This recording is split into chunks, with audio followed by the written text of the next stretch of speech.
the Dawgs podcast with your hosts, Blake Reneker, Justin Charles, and Josh All. Yo, Dog Pack, diehard dogs, Browns backers worldwide. It is that time of year.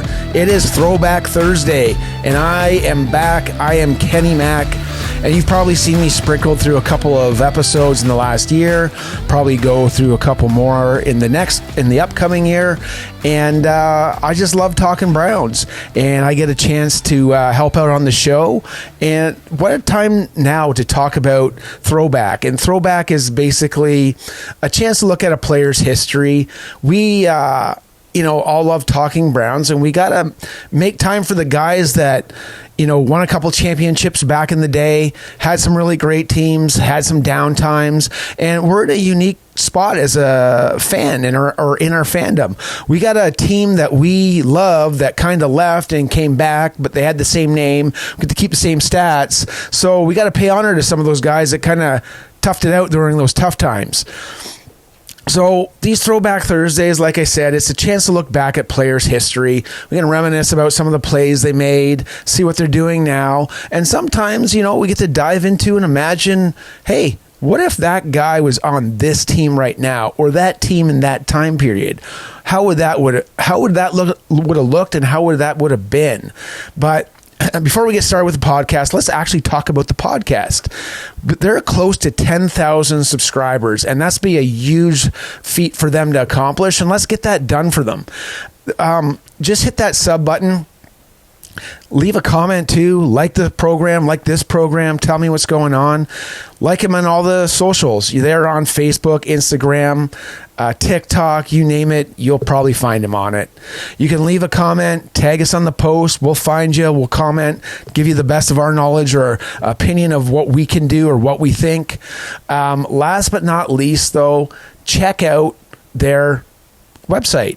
And it's super easy. It's just like the name. It's www.thedawgspodcast.com. You can check out the merch store. I've got some awesome stuff for myself. You can treat yourself too. And there's tons of discounts coming, especially if you sign up and become a Dog Pack member.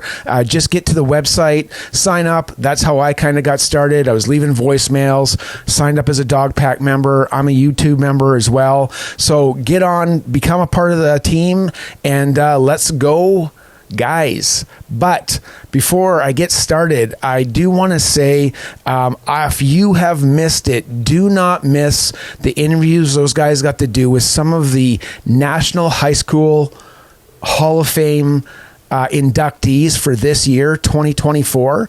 That episode came out on June 10th, and I think you're really going to like it. The interviews were awesome. You'll get to hear the thoughts on the state of the high school game. You'll get to hear thoughts on the Browns, football in general, life after football. But here's some of the names, guys. You're not going to believe who they got to talk to. Eddie freaking George, Ted Ginn Jr., Mad Dog Golick, that's right, Bob Mad Dog Golick, Nate Burleson, man. Nate Burleson gave him some time, and one of our faves, Coach Stump Mitchell. So don't miss that out. Remember, look up June 10th, that episode. You won't regret it. So let's get right into it. The biggest change this season is going to be at the return game, specifically the kickoff game. So let's set the stage for you a little bit and help you understand what's coming up this season. This change, man, has been noted as a drastic one. And it was termed one of the most significant ones in the NFL ever.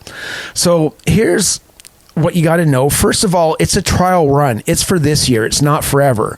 So if they make good of it, then we're going to have it for a longer time. The NFL version of this, so they've taken a version from the XFL, and there's a landing zone on it, and this is how it works. So the kicker's going to line up at his own 35-yard line. So what happens now in the XFL is at the 30. The kicking team then lines up 10 players in front of that person. But it's on the opponent's 40-yard line. And while the receiving team, they can put 9 to 10 guys on the 35-yard line. And that's just like the XFL. The only difference is the NFL version, you can put 2 returnmen deep. Both have special teams players. Okay, they're all 5 yards apart. The ball must arrive in this landing zone. And in the landing zone, that's kind of like the red zone. And that's from the return team's 20 to the goal line. So the ball can hit the ground anywhere in the zone or be caught. But as soon as the kicker hits the ball, he and the returnman can move, but no other player. So I think I said hit. Kicks the ball is what I wanted to say. So the kicker kicks the ball. He can move. The 2 returnmen can move. Once the returner touches the ball or the ball hits the turf, both the kickoff team and the kickoff return squads can move.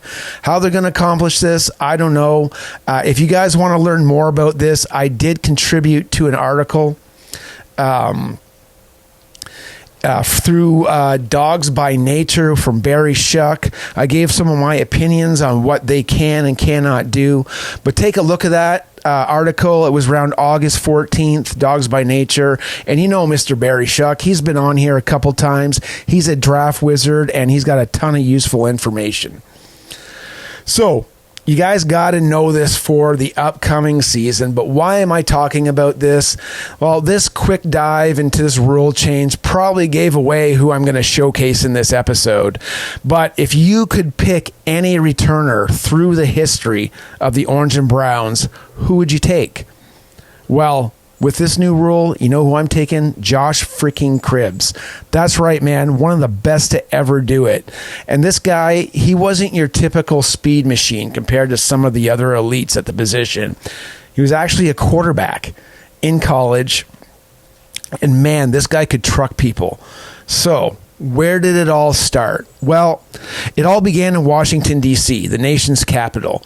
On June 9th, 1983, this guy came tumbling out to the world. And what did he have to follow? Well, what most of these guys do. It's either the dad or the brother, or maybe another relative, but that's usually it. Well, he followed his big brother's footsteps. Harold was his name, and man, he loved using Josh for a tackling dummy. And his big bro hit him hard, like made him cry hard. But what can you say? Like, that probably put JC in the right direction, don't you think? And you know, Cribbs went on to attend Dunbar High School, which was a well-known, well-to-do high school for football in the area. He was also named first team All-Met by the Washington Post. High school team was also known as the Crimson Tide, and they won 3 DCI AA championships in a row while Cribbs was there. So he was already forming a winner's attitude.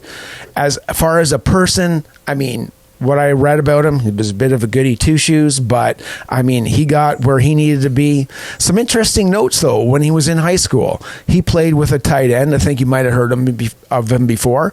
Vernon Davis. He played for the 49ers. And I think it's important that this is one fact that stands out. Whenever I do these episodes, these guys were always well-rounded athletes. They didn't just concentrate on one sport.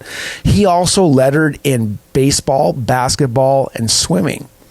And, one thing I do want to congratulate Mr. Cribbs on, congratulations on your induction to the 2024 National Football Hall of Fame. We found that out in that episode that I mentioned earlier. That's June 10th, the episode about the National Football Hall of Fame. So don't miss out on that. And one thing about Josh Cribbs is if you would have asked him in high school what he would have done, he would have preferred probably to play baseball.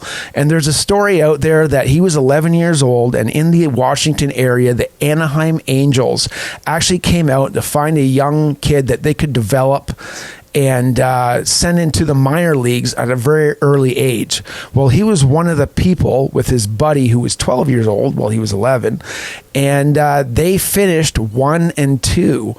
But it was the guy, his buddy, 12 years old, that got the contract and the signing bonus, 20,000 G's when you're 12 years old. That's pretty crazy. And he was the actual football fan of the two of them when he loved baseball. So that probably added more fuel to the fire. But what did Josh have to do? Well, I mean, he was coming out of high school, and the first thing everybody wanted to do was move positions. You can play DB, you can do this, you can do that. Well, moving on to college, the Kent State Golden Flashes, they not only wanted him to play quarterback, but they were willing to give him a shot as a freshman. And you know what? That's what he wanted to do. He wanted to play quarterback. So he was starting off, and he had a hell of a couple years for the Kent State Golden Flashes. He was Mr. Offense. He still has the all-time leader. He still is the all-time leader in total yards with 10,839. He holds a bunch of records there. So school records include rushing touchdowns, 38, passing completions, 616, passing attempts, 1,123, passing yardage, 7,169. Touchdowns scored, 41, which accumulated to another record, points scored, 246. Wow. Those are some super interesting stats. He actually even missed some time. He broke his ankle. There was a suspension.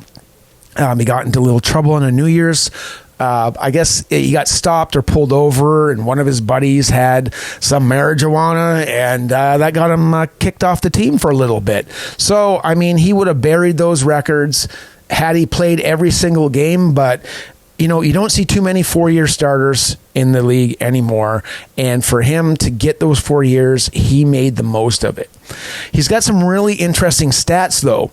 And a lot of this got maybe overlooked at the combine, or maybe they just pegged him as a quarterback and couldn't move him on. But he is one of two freshmen to rush and pass for 1,000 yards.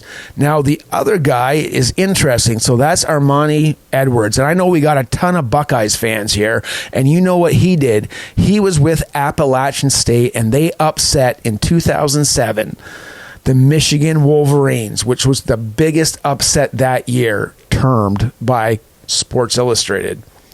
He is one of 8 to rush and pass for 1,000 yards. That's right. So remember, the last one was rushing and passing for 1,000. Not combined, he did both, so 2,000 or more yards. And he did this for 2 consecutive years. So there's 8 people to do it. I can tell you 2 of them right now, and I'll tell you why in a bit. But there's Denard Robinson, and he played with the Michigan Wolverines, and Brad Smith, who I believe played for Missouri. But if you recognize those names, I think one was with the Jets and one was with the Jaguars. They both were college quarterbacks that turned into special team aces and jack of all trades offensive guys. So they could do just a little bit of everything.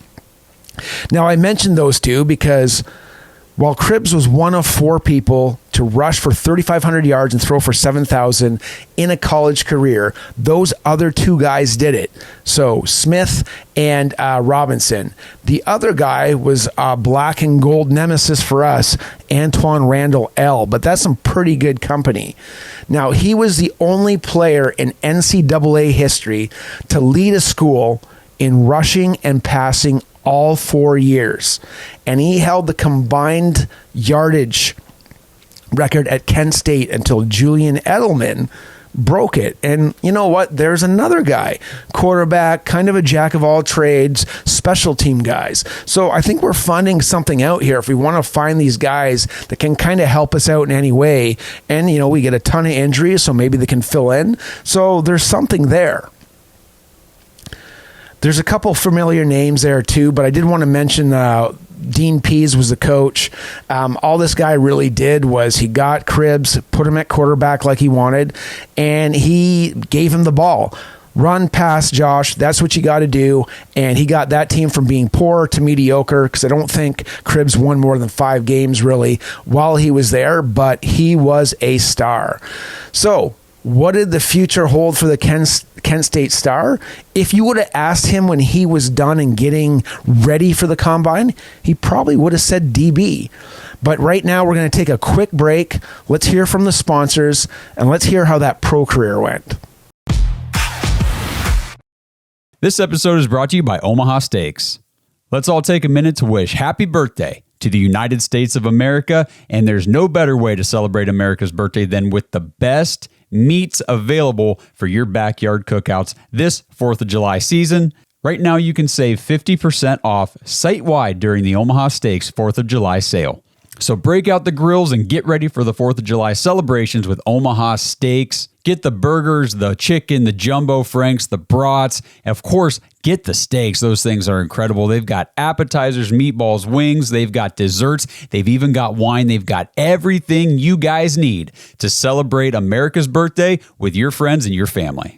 Go to omahasteaks.com/dogs and use promo code DAWGS, DAWGS, when you check out, and you'll get an extra $30 off your order. So set off the fireworks in everybody's mouth with Omaha Steaks this 4th of July. Head to omahasteaks.com/dogs. Get 50% off site-wide during the 4th of July sale, and make sure you guys punch in that promo code DAWGS, DAWGS, when you check out to get an extra $30 off your order.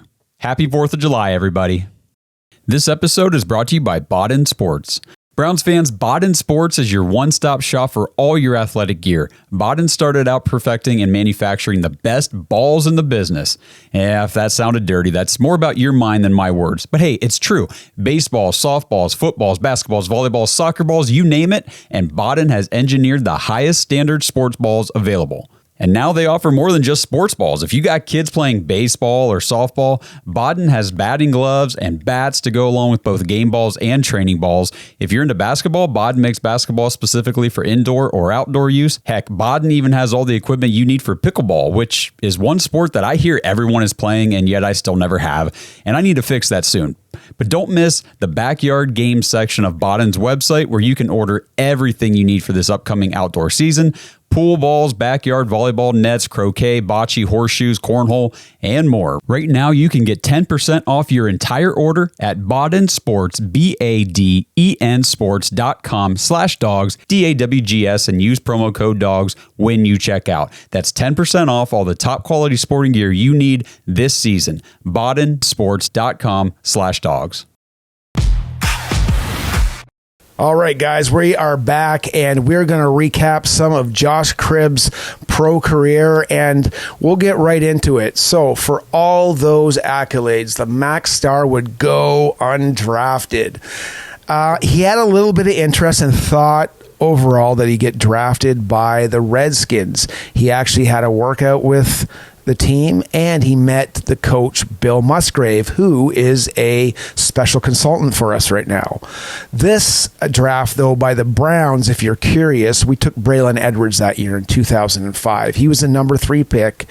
The Browns, though, once the draft had passed, they paid close attention to the local star, and they basically rounded out their 90-man roster by signing the undrafted free agent. Now, awkwardly enough, they had laid out a plan, and that's where it kind of gets awkward. So imagine if you're Josh Cribbs, you've had a stellar career in the MAC conference. The Redskins are going, you know what? We wouldn't mind you playing quarterback. A bunch of other teams are contacting saying, maybe you should go to DB. Maybe you should go here. The Cleveland Browns say, listen, if you want to start right away, we need you as a returner. We believe in your returning skills, and we're going to try you out at Josh Cribbs. Josh Cribbs, you're going to try out for wide receiver. Well, he liked their plan, and just like the Kent State Golden Flashes laid out that you're going to have a chance to start right away, he wanted to play right away, so that's why he picked the Browns. Now, the Browns had Phil Savage, they had Romeo Crennel, and like I mentioned, he wanted to play immediately. But he had no idea what to do at receiver. He had no idea what to do as a kickoff return. So he had to go to work. I will mention a quick note. I looked through the unrestricted free agents, undrafted free agents, and the Browns actually took a guy named Lance Moore that year. And Lance Moore, that guy had a stellar career. And, you know, when I take a look at the receivers that we had, I can't believe that he didn't beat some of these guys out. Like, if you take a look, it was okay, but we had like Brandon Rideau. Like, this guy couldn't beat out Brandon Rideau. Man, oh man. We had Antonio Bryant, Josh Cribbs, Friesman Jackson, Dennis Northcutt, and Brandon Rideau finish the year. But that's only because we had Braylon Edwards finish on the IR. So I think Lance Moore could have made the team, but I thought it was a kind of a neat note that we missed out on his services, but that scouting staff was good enough to find something in him. And that scouting staff, part of that was the director of player personnel, and that was Bill Rees, which is the father of Tommy Rees, our current tight ends coach. So Cribbs in his first year made an instant impact. He had 1,094 yards and averaged 24.5 yards a return. And how'd that fare with the Browns' history? It was number one in his first year, and he took one to the house against the Lions. So in the next season, 2006, you're a rookie free agent. You got your rookie contract over. The Browns come up and say, hey, you want to sign a 6-year deal? That's kind of unheard of for that long. But he made it well worth their time because he broke his previous record. He, for kickoff returns, was averaging over 30 return, and he went all the way up, got 1,494 yards, took another one to the house, so that's 2 consecutive seasons that he put one in the end zone. 2007, a banner year for Josh Cribbs. He made 3 house calls. 1, 2, 3. 3 times he went in, 1 punt return because they didn't have Dennis Northcutt anymore. He got let go the year before. And then 2 kickoff returns. So that was 3 straight seasons that our special team ace put one in the end zone, and he made his very first Pro Bowl. And he was averaging 13.5 yards a punt return and 30.7 yards kickoff return, and that's stellar. And I know I'm going on and on about his kick return ability. He was fantastic, and he was one of the best to do it. I got to note that this guy also, when I said he never did kickoffs, he never tackled anyone before. He played receiver, he played quarterback in high school, he played receiver only, so he was a running quarterback, and he never had to tackle anyone. This guy would put you down when he was on the kickoff team. So that guy never tackled before, and he would put you down. He was awesome. So you guys got to put in the comments, though, because I want to hear from you. What do you think his signature moment was? And I'm going to go after this year because he had a punt return against the Pittsburgh Steelers. I'm going to bring it up right now. It was amazing. The Steelers were basically down 21-6 and stormed back to start winning 24-21. And this was a showdown for first place, kind of, because the Steelers would have been 6-4 if they lost, and the Browns would have been 6-3, but it ended up the other way, 5-4 and 7-3. But we'll go over the touchdown. So this was 2007. This was November 11. They're kicking off. They're up 4 points, and Cribbs bobbles the ball and actually has a foot in the end zone. He is so calm. He runs out of the end zone. He tiptoes aside, and he is off to the races because he's got an escort of 4 Browns fans and takes it to the house. You guys all remember that. Yeah, he was 100% in the end zone. He made a couple guys miss, and you can't bring this guy down with arm tackles. Somebody actually, I can't see who it was, basically got to try and tackle him, and they tackled him up way too high, and he shoved them off. And then again, he met that escort of 4 players, and it was pay dirt. Touchdown, Browns. He was a Steelers killer, and I'm looking at the video now, and you're not going to believe who's in the video, but Mr. Ken Dorsey, our new offensive coordinator as well. But that was my signature moment. I know he's got a ton of great returns. But we'll move on to the 2008 season, and 2008 was a letdown for the Browns. And as you know, 2008, after that 2007 season, it was really 2 decades of awfulness. It would also mark Romeo Crennel's, that was the end of his tenure as coach. Cribbs, though, managed to make it 4 straight seasons where he returned a touchdown. And this is an interesting note because he didn't really do a lot on the team on offense, but he would finish the year as the emergency quarterback as Brady Quinn got put on the IR. 2009 would bring in former Browns intern and Belichick disciple Eric Mangini, who also, if you don't remember or don't recall, he also had Brian Daboll as our offensive coordinator. I tell you, at that time, I couldn't stand Daboll. I don't even know if I like him now still from that fullback sweep, if you guys know what I mean.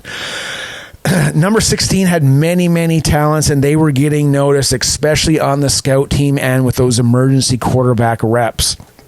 This would pay off in a pivotal year for him, and not to mention it was the height of the Wildcat formation.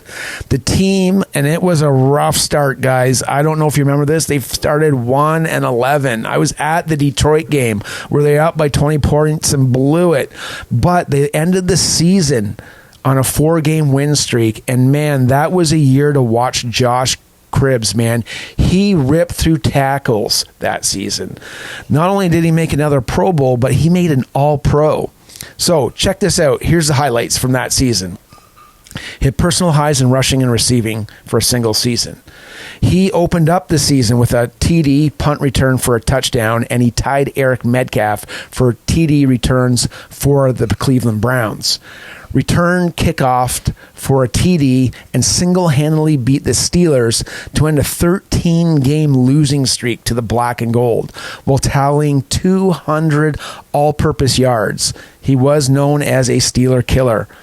He blew up KC, and this is a hard one where it wasn't going to be a signature one for me. He returned not one, but he returned 2 freaking kickoffs and set the all-time kickoff record in the NFL, not just for the Browns, in the NFL. He was also named the Browns MVP that year. So 2010, things just started to go down, and the Browns, they kind of forgot to reward their guy, their MVP. Cribbs, he'd clean out his locker at the end of the 2009 season and just say, man, it's over. And the rest of the league, just like, pay the man. Deion Sanders, I remember watching Total Access or whatever show he was on the NFL Network.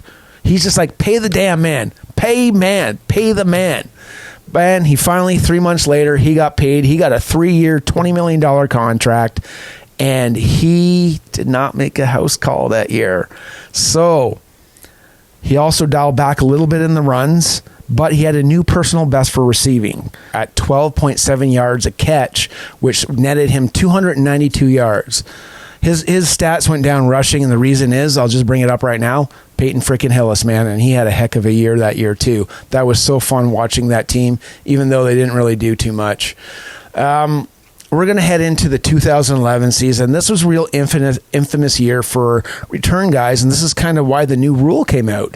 The NFL made changes to the kickoff rule for about 2 years after they really acknowledged the effects of the concussions and the long-term neurological effects that were documented. You guys saw the movie Concussion, and this was all kind of like they had to figure out how to lighten the stigma and make it better for the sport. And the first thing that they did is they wanted to get rid of kickoffs and those jarring hits in between, those jarring collisions. So really what they did is they moved the kickoff forward 5 yards, and we got a lot of touchbacks since 2011 for 15 years or so, until they're going to make this rule change now. So the league, his returns dwindled, and he pulled in a career high 41 yards for 41 receptions for 518 yards. He still managed to take a punt return, though, to the end zone. And fate would have it, though, that would probably be the last one of his career. all good things come to an end, and this was the last year of his 3-year, $20 million contract. There was no market for really returners anymore. The Wildcat was dead, and Josh Cribbs, to be honest with you, he's probably like the 4th or 5th option at receiver at this point. He still had a heck of a final season as a returner, though, 1,136 kickoff yards, 450 return yards, while missing one game. The unfortunate part about the game that he missed, and this is my estimation why they didn't resign him, Travis Benjamin returned one for a touchdown. He was drafted that year. He was a cheaper option, and he could take the 4th, 5th option for receiver as well. So what happened to Cribbs after that? He kicked around for 2 more seasons. Not too much success with the Raiders or the Jets. Also with the Colts, but he retired 2 years after his last played NFL game, or last time he made a team. So he retired as a Brown in March 22, 2017. But for somebody that came out with no real experience for a position he played his entire professional career, listen to this. He's got an NFL record. 2 kickoff returns for 100 yards or more in a single game. Only one other person did that, Ted Ginn Jr. Most kickoff return touchdowns in a single game, tied with 9 others. So the other one, he's got 2 of 100 yards, and then 9 other people have done it 2 times, but they weren't 100 yards. Franchise record from the Browns. He owns the kickoff return yardage with 10,015. Most combined kickoff and punt returns, 12,169. Most career all-purpose yards, 14,165. Most kickoff returns in a single season, 1,809. Most kickoff return touchdowns in a single season, that was in 2009, he had 3. Most all-purpose yards in a single season, 2,510. And most career combined kickoff and punt return touchdowns was 11. So what did that net him over his entire career from college? First team All-Pro, second team All-Pro, 3 Pro Bowls, NFL kickoff returns leader, and also NFL 2000 All-Decade Team as a returner, Cleveland Browns legend, and he was retired, his number for the Kent State Golden Flashes, number 9. So I started this series of throwback players with Cribbs because of the changes in the kickoff returns. I really want you to remember this guy and get a feel for how special this guy was. And man, oh man, can you imagine if AB could find Coach Stefanski and Coach Vitrone, a return specialist with QB skills that could also run a Wildcat and a high degree of truckability. And I mentioned that earlier, and all that means is he could run people over. But this guy, like you got to find these gems. You got to find these diamonds in the rough. And basically what you're looking for is someone who's got heart, someone that does not want to give up. Like he literally was told by his coach, the offensive coordinator of the Cleveland Browns, every year when he scored 1 touchdown and bring it to the house, he's like, man, you only got 1 touchdown. And that would drive him to succeed more. He was a guy that, when I say you got to find the diamond in the rough, you're basically looking at somebody that, didn't know he was going to be something, but wasn't afraid to try it. And no matter the time, Cribbs made his mark on that field. And you can't tell me now that if he wasn't on this team and this supposed new kickoff system that they're doing, you need guys that can step one direction or one cut and go. Cribbs could do that. He could run you over. And if you were a kicker, he even said that about the kicker for the Steelers when he returned that one to the house that we went over. They don't want to see it coming, and they don't even want to deal with it.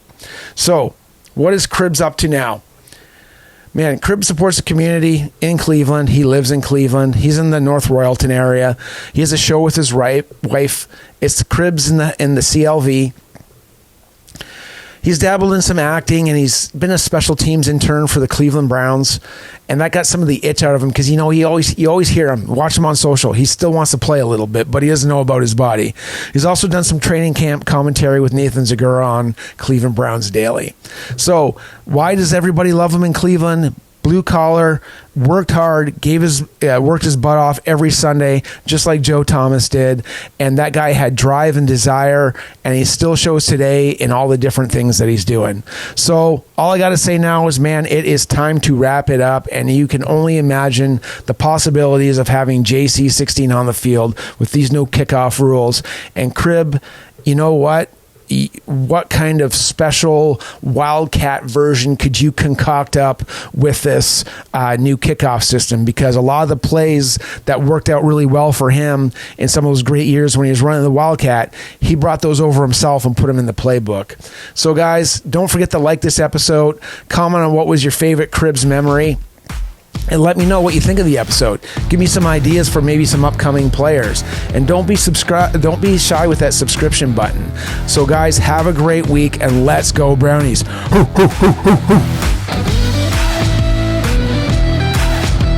Thanks for listening to another episode of the Dawgs Podcast. Make sure you subscribe on YouTube and follow us on Twitter at the Dawgs Podcast. Get your thoughts on the show at thedawgspodcast.com.